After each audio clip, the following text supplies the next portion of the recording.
My heart's not racing. I'm not mad at the world. I don't feel like I need to give up. I feel like I have everything that I need for the first time in my life. For the first time in a 34-year existence, I feel like I'm exactly where I need to be, right when I need to be there.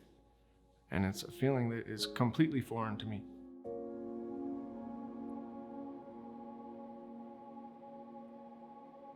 So thinking back over the years, with TJ, I was a single mom for a long time raising kids.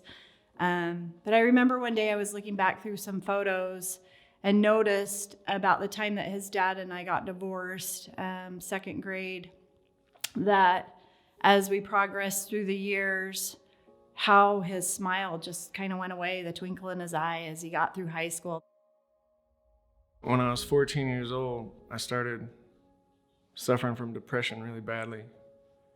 And that was when my suicidal thoughts started for the first time.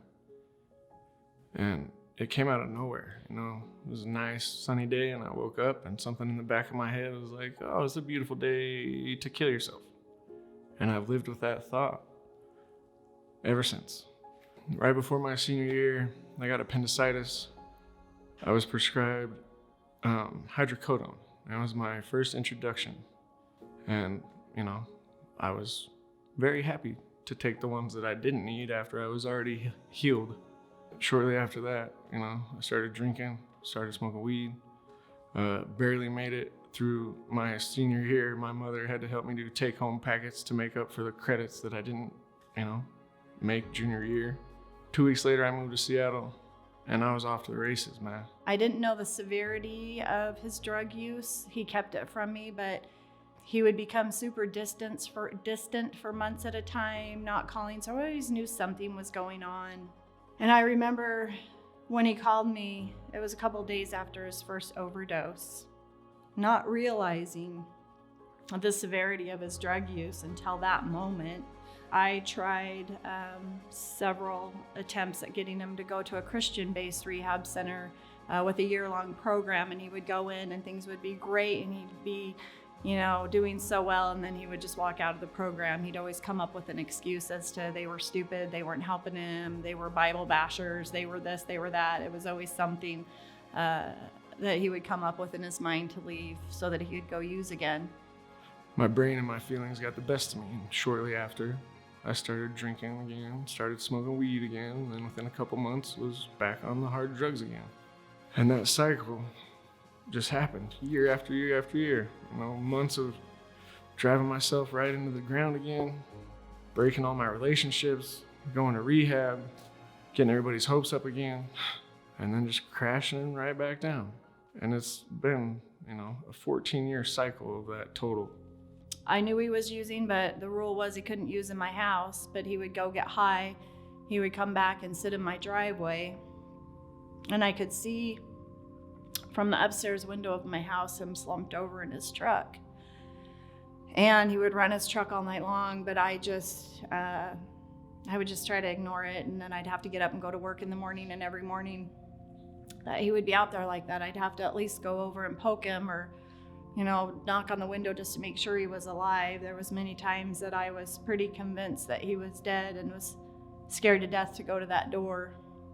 I prayed. I put his name in prayer groups. I prayed for something, anything that would help him. I would hear about things. He'd tried a few other nutritional supplements, CBD oil, a few things, but just nothing ever helped. And Christmas Day came, and we had a terrible fight in the morning. I don't even remember what it was about, but I made him leave my house because he was being crazy. He was seeing earthquakes. He was talking to people that weren't there. I had no idea what he'd done, what was going on, but I knew it wasn't his normal drugs. He came back late that night, about 9:30. I could hear him driving about 100 miles an hour down my road, slamming on his brakes, crazy behavior around his car. I was a little bit frightened to go out and see what was going on. He was pointing to packets of drugs on the seat and showing me the guy in the back seat that wasn't there, and I I'd never seen anything like it except for on horrible movies. So I knew something was really wrong. And I get a call from my mom hysterically crying, and she's like, you have to come home, you have to come home. TJ's in the driveway being crazy. I don't know what to do.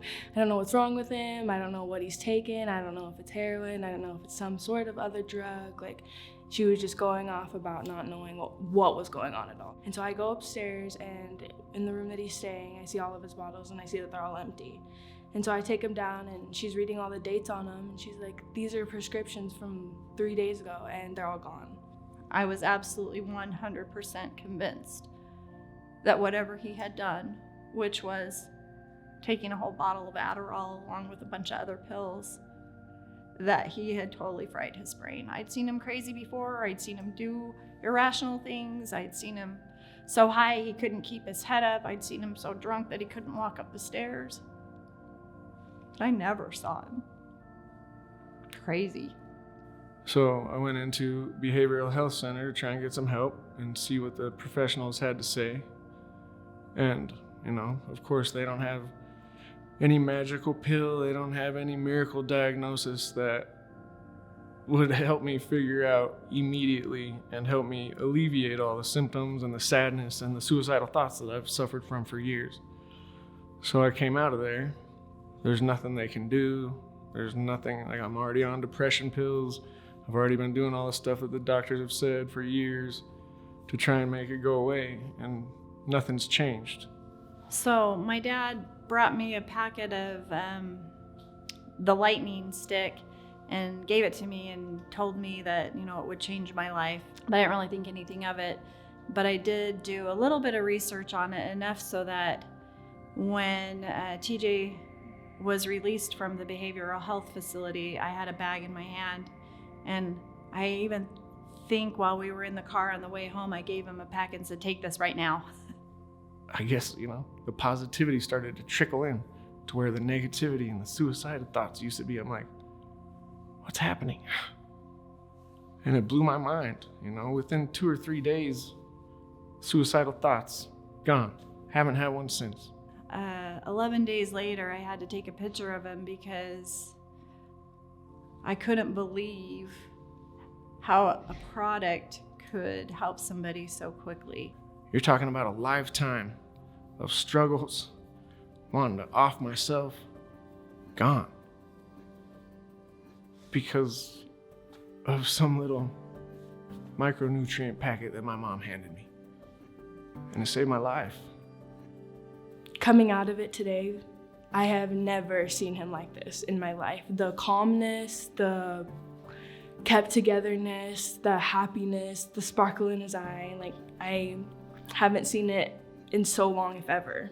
I had to go take a package to his apartment the other day, and I thought, well, I'll probably give myself about an hour time. I'll clean his apartment while I'm there. There wasn't one thing for me to do.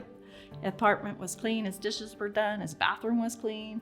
It's crazy to think that in such a short amount of time there has been so much change, when in the past he's had so long of times where he's gone from being okay but not changed in how he is and who he is and the way he looks and the way he talks and responds and everything. It's like, I don't know how to explain a miracle, I guess. Today I'm the biggest, best, happiest, most focused version of myself that's ever been. Today I know why, and it's because it's my turn to pay it forward. God answered my prayers for over 20 years. But I've always known that there was going to be something. I've just always known. Didn't know it was going to be this. And I am forever grateful, and will be, to be able to see my son raise his son, to be healthy, to be happy, to be whole, to not struggle with depression and suicide. What a gift. I mean, that, you can't ask for more.